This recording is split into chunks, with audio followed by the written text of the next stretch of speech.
The massive earthquake happened here near Myanmar's second most populous city of Mandalay, but the impact was felt across Southeast Asia. Just look at this map showing how the shaking reverberated across the country, with violent tremors felt in every region.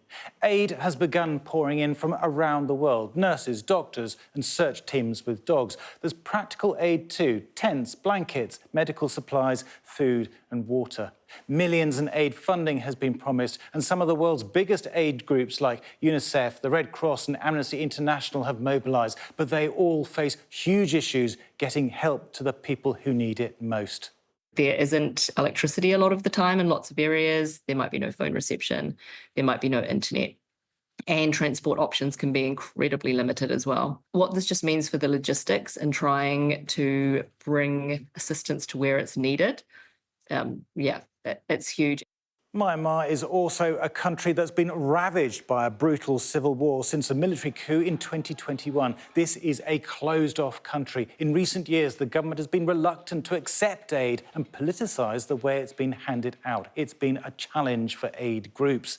And you can see what this has done to the population. Look at the green. That's people who've been internally displaced, rising steadily in the years since the coup.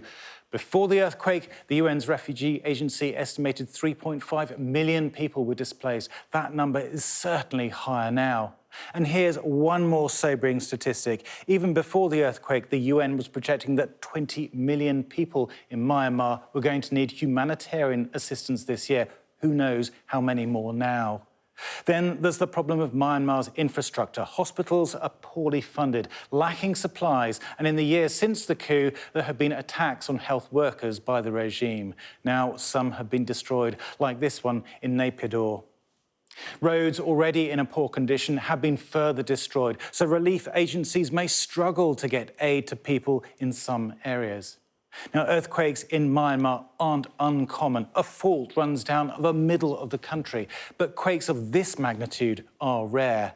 However, there is another natural hazard they are much more used to: monsoons. The rainy season officially starts in May, running all the way through to October, but torrential downpours can begin earlier.